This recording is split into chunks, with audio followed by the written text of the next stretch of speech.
Oi, chefe, tudo bem? Então, hoje eu vou fazer mais uma especialidade. Essa especialidade que eu escolhi hoje foi segurança no trânsito. E eu vou fazer 3 vídeos seguidos sobre a mesma especialidade. O primeiro item, que é esse que eu vou fazer agora, é o conhecer o Código Nacional de Trânsito. Eu vou fazer o vídeo agora. Não vou falar dele inteiro, porque senão ia ser um vídeo de pelo menos uma meia hora, provavelmente, porque é muito código. Eu vou falar dos principais, assim, que são os melhores para que seria importante que todo mundo conhecesse.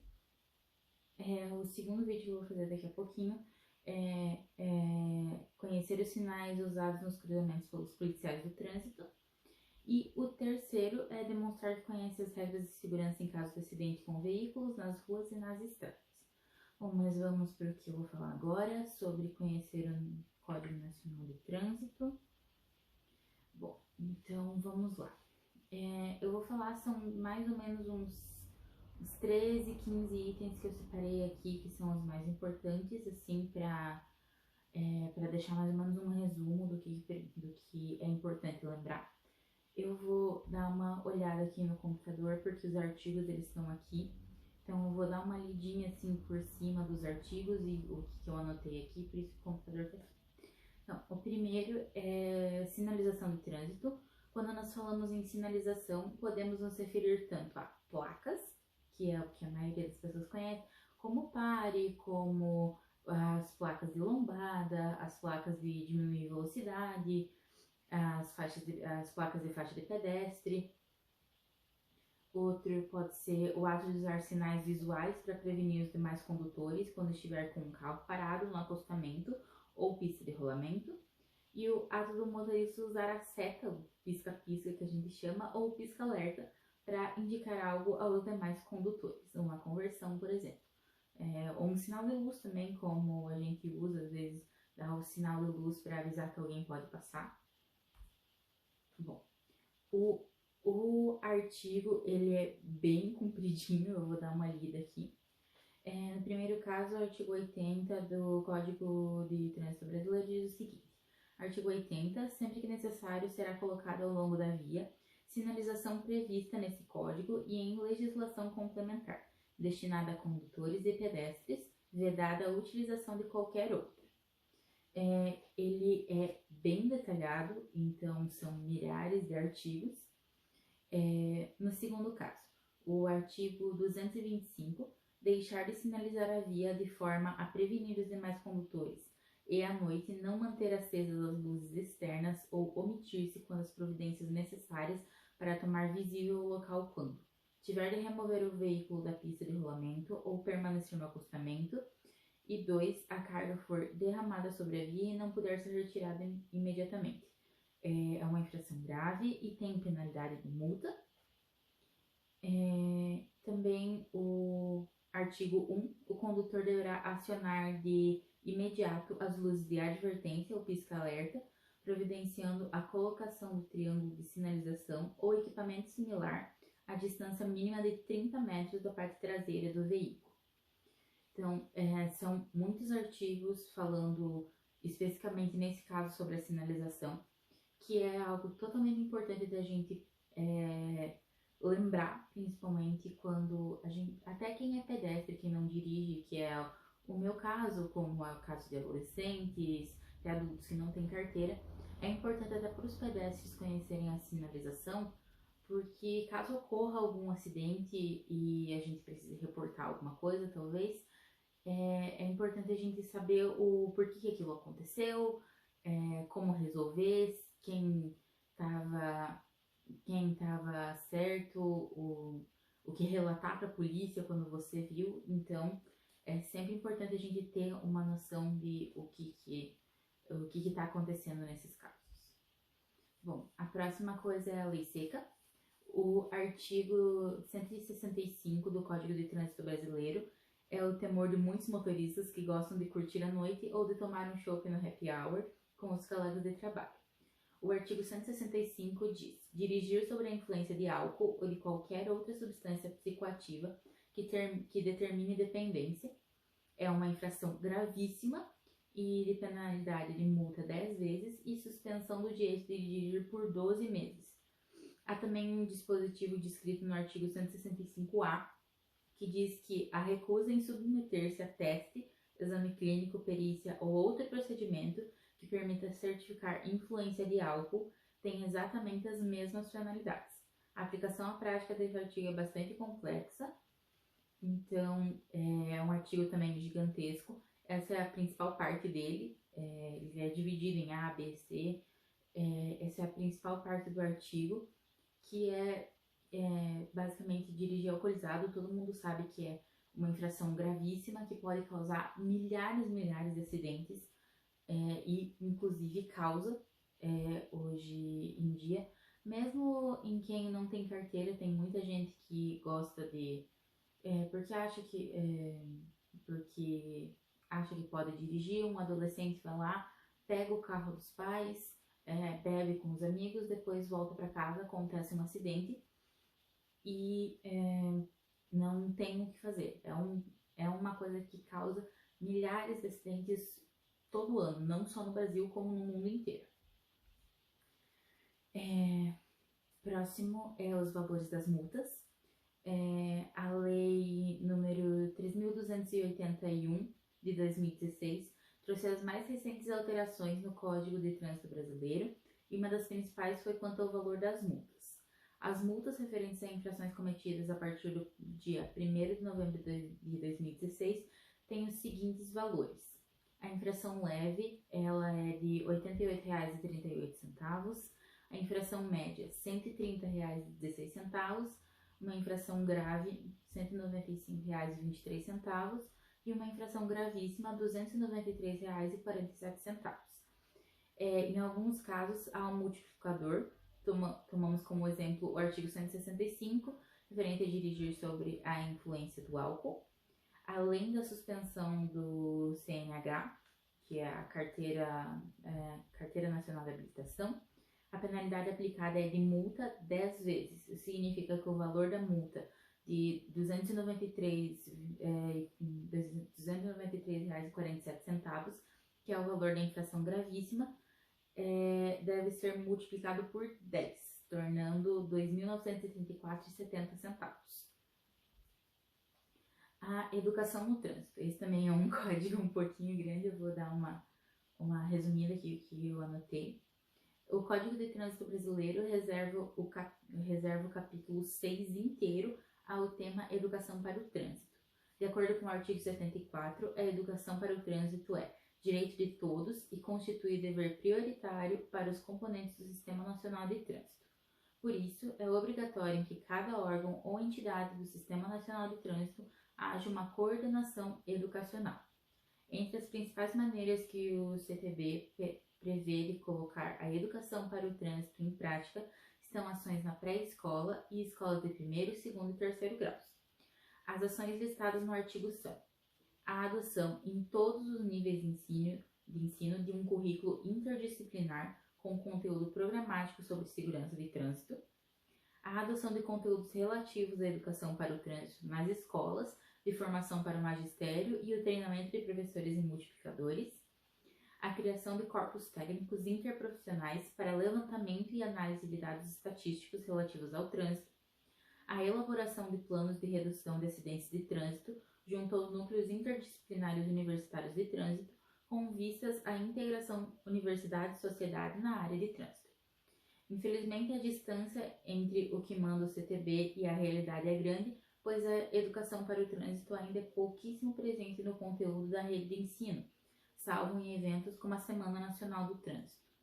Então, essa educação no trânsito ela deveria ser aplicada em todas as escolas para que os jovens, mesmo as crianças, elas aprendam que é importante você conhecer todos esses códigos, que é importante você ter pelo menos a noção básica do que você precisa fazer no trânsito para quando você quiser tirar sua carteira, entender os sinais, o que você pode fazer, o que você não pode fazer. Hoje eu posso dizer, porque eu estava ajudando a minha prima esses dias, ela está no grupo 5, ela tem 5 anos, e eles começaram a aprender um conteúdo do positivo, que falava sobre o trânsito, falava sobre os sinais de as placas, até o próprio semáforo, ajudava eles a entender o que eles têm que fazer. Então, hoje, até essa realidade ela está começando a surgir nas escolas, mas ainda assim não é um tema muito comum de se falar, a não ser, como disse, a Semana Nacional do Trânsito, em que daí muitas escolas, até na minha própria escola, que é o SIC, já fizeram uma campanha é, sobre o trânsito nessa Semana Nacional do Trânsito. Então, nessa semana em específico, várias escolas têm como um tema bem comum, específico dessa semana, mas no resto do ano não é abordado nada sobre isso. Os limites de velocidades, esse também é super importante, tem muita gente que ultrapassa o limite de velocidade, tanto dentro de cidades quanto nas estradas, o que é bem perigoso se a gente for parar para pensar, porque muitos motoristas pensam, agora eu não tô vendo nenhum carro, não vai acontecer nada, vou acelerar mais do que o normal, não tem radar, então tá tudo certo, e acaba acontecendo um acidente porque às vezes tem alguma coisa no caminho que pode atrapalhar o motorista, às vezes está de noite já e você não enxerga muito para frente e a tua visão está mais limitada. Às vezes surge alguma coisa no caminho, algum carro que está um pouquinho mais descontrolado, que perdeu o controle e você está acima do limite de velocidade, daí acontece um acidente muito maior. Então, essa é uma das partes super importantes de a gente aprender. Quando não há sinalização de placas indicando a velocidade máxima da via, o motorista deve respeitar os limites estabelecidos no artigo 61 do CTB. Nas vias urbanas, são 80 km por hora nas vias de trânsito rápido, 60 km por hora nas vias arteriais, 40 km por hora nas vias coletoras e 30 km por hora nas vias locais. Nas rodovias de pista dupla, 110 km por hora para automóveis, caminhonetes e motocicletas e 90 km por hora para os demais veículos.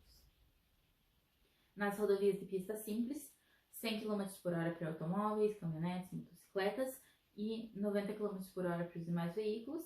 E nas estradas de vias rurais, 60 km por hora para todos os veículos. O uso do celular ao dirigir. Hoje a gente vê muita gente, não só adultos, mas pessoas até mais velhas, a gente vê que usam o celular enquanto estão dirigindo, o que é totalmente perigoso, porque além de você estar distraído pelo celular, você às vezes não escuta um barulho porque você está às vezes conversando com alguém, você não escuta um barulho que está atrás de você ou dos teus lados, como uma buzina avisando que você já pode seguir, ou às vezes um acidente que aconteceu você não escuta e acaba participando do acidente. Então essa é outra coisa mega importante, assim, que todo mundo tinha que ter noção. Originalmente, a única menção que o CTB fazia ao aparelho celular era o início no início do capítulo 6 do artigo 252, dirigir o veículo, utilizando-se fones nos ouvidos conectados à aparelhagem sonora ou do telefone celular, era uma infração média e a penalidade era multa. O motorista flagrado manuseando o aparelho era enquadrado no inciso 5 do mesmo artigo, ação que também é considerada infração média. Com apenas uma das mãos, exceto quando deva fazer sinais regulamentares de braço, mudar a marcha do veículo ou acionar equipamentos e acessórios do veículo. A já citada Lei nº 13.281 de 2016 incluiu um parágrafo a esse artigo, citando especificamente o ato de manusear o celular enquanto dirige. Parágrafo único. A hipótese prevista no inciso 5 caracterizar-se-á como infração gravíssima no caso de um condutor estar segurando ou manuseando o telefone celular. Desde o dia 1º de novembro de 2016, portanto, ser flagrado segurando o celular ao dirigir é uma infração gravíssima. Então, isso também é muito importante, como a gente viu no caso do dirigir alcoolizado, é uma infração gravíssima, não tem desculpa do porquê que você, de você estar usando o celular mesmo que seja algo mega importante, não tem como, é algo totalmente perigoso você estar segurando o celular, porque às vezes você tem que virar o volante, às vezes você tem que girar ele um pouquinho mais bruscamente, acaba dando algum problema, você não consegue virar a tempo, causa um acidente que vai, às vezes o próprio motorista que está atrás e você não vê o que aconteceu e acaba batendo. Então, pode envolver um acidente gigantesco só por uma pessoa estar usando o celular dirigindo. Então, às vezes até não tem como dizer que nenhum adulto nunca usou o celular, porque às vezes tá com o filho do lado ou tá com algum outro adulto do lado, pede para pegar o celular e pôr no viva voz e daí vai falando com a pessoa. Também não é o mais indicado porque você tem que prestar atenção no trânsito, você tem que prestar atenção no que a pessoa está falando no telefone, então fica um negócio confuso, então é complicado também essa questão. Bom, vamos para a próxima parte, legislação para motos. Embora seja um veículo mais ágil e econômico, muito bom para se deslocar na cidade, dirigir uma motocicleta é bem mais perigoso do que conduzir um automóvel. Isso porque qualquer batida ou desviada brusca pode levar o motociclista ao chão. Ele pode se dar mal mesmo que não haja severos danos ao veículo. Por isso, o Código de Trânsito Brasileiro é bastante rigoroso quanto às normas de segurança ao trafegar em uma moto. Segundo os artigos 54 e 55, o condutor precisa utilizar capacete de segurança com viseira ou óculos protetores e usar vestuário de proteção. O passageiro precisa do capacete e vestuário de segurança também e deve estar em carro lateral acoplado ou em assento suplementar atrás do condutor. Transgredir essas normas já citadas ou fazer malabarismos em apenas uma roda, trafegar com faróis apagados ou transportar criança menor que 7 anos são infrações que levam à suspensão do direito de dirigir. Vale lembrar que o capacete tem data de validade, fique atento a ela e troque quando expirar para sua própria segurança. No entanto, ao contrário do que muitos pensam, andar de capacete fora da data de validade não é uma infração prevista no CTB. Então, o que acontece? Quem anda de moto a gente sabe que é mais perigoso, não tem como dizer que não é, porque qualquer batida, como eu disse antes, pode levar o motociclista ao chão e mesmo com o capacete, o dano no próprio corpo pode ser muito maior. E como eu disse também ali no começo, ele é um veículo mais ágil.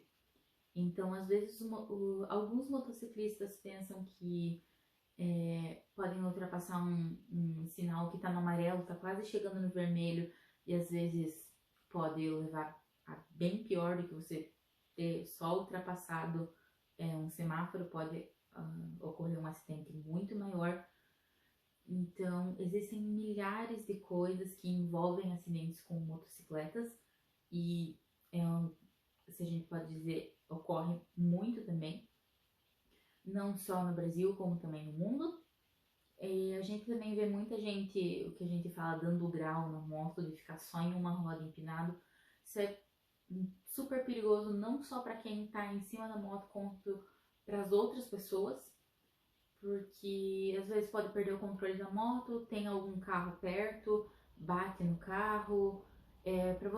Para a pessoa mesmo que está dirigindo a moto ficar com uma roda empinada, às vezes você perde o controle, a roda de trás escorrega, que é a que você tá com ela no chão, e você acaba escorregando, cai de costas, a moto pode cair em cima de você e o dano pode ser muito maior. Então, isso é outra coisa que tem que tomar muito cuidado. Próximo, estacionamento em vagas exclusivas. Um dos artigos mais longos do Código de Trânsito Brasileiro é o 181, que trata do estacionamento inadequado do veículo. Como há várias maneiras de estacionar de forma errada, cada inciso trata de uma delas. São 20 no total. O 20º é justamente estacionar em vagas destinadas a pessoas com deficiência e idosos. Se não há credencial que comprove essa condição, o condutor comete uma infração gravíssima. Artigo 181. Estacionar o veículo. 20º artigo. Nas vagas reservadas às pessoas com deficiência ou idosos sem credencial que comprove tal condição, infração gravíssima, penalidade, multa e medida administrativa, remoção do veículo. A gente vê muita gente mesmo porque não consegue achar um lugar para estacionar e estaciona em um local para deficientes e para idosos.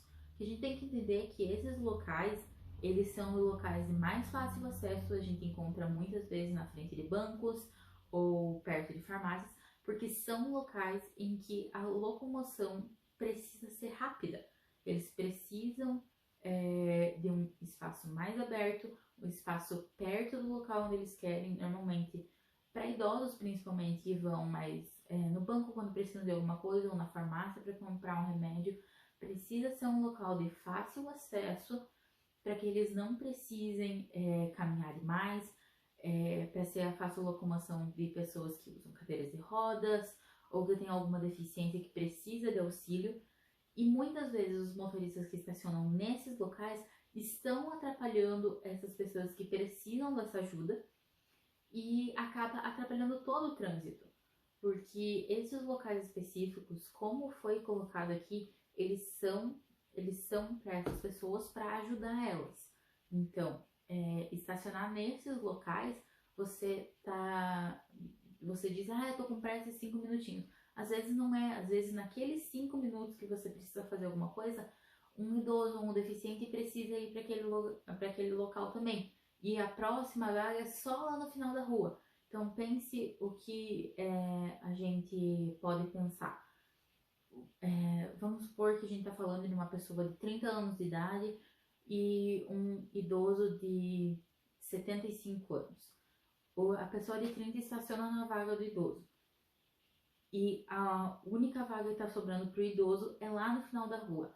Não é muito melhor você deixar aquela vaga para o idoso, que a gente sabe que muitos já estão mais fracos, que não conseguem mais caminhar direito, e você que tem 30 anos pode estacionar lá no final da rua, vir caminhando até o local que você precisa, porque você tem mais disposição para isso. É para isso que servem as vagas exclusivas, é para ajudar. Mas aí tem esse problema que às vezes as pessoas não respeitam. E, como disse aqui, é uma infração gravíssima, tem penalidade de multa e pode ocorrer a remoção do veículo. Então, tem que tomar muito cuidado com isso. Sobre o documento do veículo. De acordo com o artigo 232 do CTB, conduzir veículos sem os documentos de porte obrigatório referidos nesse código é uma infração leve. Os documentos a Carteira Nacional de Habilitação, o CNH, como fica claro no parágrafo 1º do artigo 159, é obrigatório o porte da permissão para dirigir ou da Carteira Nacional de Habilitação quando o condutor estiver à direção do veículo. O outro é o Certificado de Registro e Licenciamento de Veículo, CRLV, conforme o artigo 133. É obrigatório o porte do Certificado de Licenciamento Anual. No entanto, outra alteração já referida na Lei 13.281, de 2016, é o seguinte: parágrafo único. O porte será dispensado quando, no momento da fiscalização, for possível ter acesso ao devido sistema informatizado para verificar se o veículo está licenciado. Ou seja, com a possibilidade do agente de trânsito checar a validade do licenciamento do veículo, não é obrigatório apresentá-lo em uma abordagem. Voltando ao CNH, atenção, esquecer o documento em casa é uma infração bem diferente de dirigir sem estar habilitado para isso. Nesse caso, o enquadramento seria no artigo 162, uma infração gravíssima com multa de R$ 880,41. As mesmas penalidades são impostas ao proprietário do veículo que permite um condutor não habilitado a conduzi-lo. Então, isso é outra coisa. Tem muita gente que quer dirigir sem ter a carteira de habilitação ou esquece ela em casa. É uma coisa que tem que estar sempre na carteira ou sempre dentro do carro, não importa, tem que estar sempre com você, porque senão a gente já viu o que acontece. Em casos mais graves pode ocorrer também uma multa maior, e sem a Carteira Nacional de Habilitação, às vezes você pode, mesmo você conhecendo o Código de Trânsito, às vezes pode ocorrer uma infração muito maior. Os policiais vão te parar, então você vai tomar uma multa do que você fez, mas estar dirigindo sem a Carteira Nacional de Habilitação. Falando nela sobre o CNH. A Carteira Nacional de Habilitação, CNH, como já vimos, é um documento obrigatório para quem quiser conduzir um veículo em vias públicas. Para obtê-la, primeiro o futuro motorista precisa passar por um curso de habilitação em um Centro de Formação de Condutores, um CFC, a popular autoescola. Depois de pagar as taxas, passar em exames de admissão, frequentar aulas práticas e teóricas e ser aprovado em provas teóricas e práticas, é recebida a permissão para dirigir, conhecida popularmente como carteira provisória, que tem validade de 1 ano. Se nesse tempo o condutor não cometer nenhuma infração grave ou gravíssima e não mais que uma infração média, receberá a CNH definitiva, com validade de 5 anos. As 5 categorias de CNH, de acordo com o tipo de veículo conduzido, elas estão descritas da seguinte maneira no artigo 143 do Código de Trânsito Brasileiro. Primeiro tipo, tipo A, condutor de veículo motorizado de 2 ou 3 rodas, com ou sem carro lateral. Segundo, tipo B, condutor de veículo motorizado não abrangido pela categoria A, cujo peso bruto total não exceda a 3.500 kg e cuja lotação não exceda a 8 lugares, excluído o do motorista. Terceiro tipo, tipo C, condutor de veículo motorizado utilizado em transporte de carga, cujo peso bruto total exceda a 3.500 kg. Quarto tipo, tipo D, condutor de veículo motorizado utilizado no transporte de passageiros, cuja lotação exceda a 8 lugares, excluído o motorista.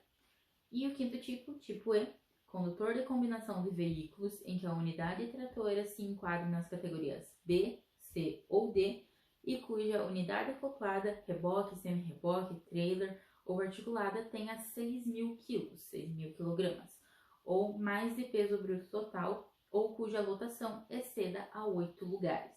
Então, veja que a CNH não é só ir lá na autoescola fazer uma ou duas provinhas, passar e você ganha com a carteira, você pode dirigir. Não, tem todo um processo, você vai ganhar um tipo específico de carteira, dependendo do que você for dirigir. Você tem a carteira provisória, se você passar o período de 1 ano sem cometer as infrações, você vai poder receber a sua definitiva, que ela só válida por 5 anos, você tem que ir renovando a cada 5 anos. Excesso de velocidade. Esteja atento à velocidade permitida para não levar multa. A multa mais aplicada no Brasil é de longe por transitar em velocidade superior à máxima permitida para o local. Infração descrita no artigo 218 do Código de Trânsito Brasileiro. Para você ter uma ideia, em 2016, de acordo com números do Departamento Estadual de Trânsito, o DETRAN, do Rio Grande do Sul, essa infração foi cometida 1.958.951 vezes. A segunda infração mais cometida foi registrada somente 194.572 vezes no mesmo ano. No Paraná, em 2015, os dados mais recentes foram disponíveis depois, foram aplicadas 1.146.785 multas por excesso de velocidade, também de longe vencedor. O artigo 218 prevê 3 categorias de multas: infração média, quando a velocidade é excedida em até 20%, infração grave, quando a velocidade é excedida em 20% a 50%, e a gravíssima, quando a velocidade é excedida em mais de 50%. Nesse caso, é prevista a suspensão da habilitação do infrator. Ultrapassagens perigosas. No artigo 199 ao 205 do CTB, são descritas várias situações em que não é permitida a ultrapassagem. Por exemplo, não é permitido ultrapassar pela direita quando há marcação de linha contínua amarela, no lado onde o veículo trafega em pontes e túneis.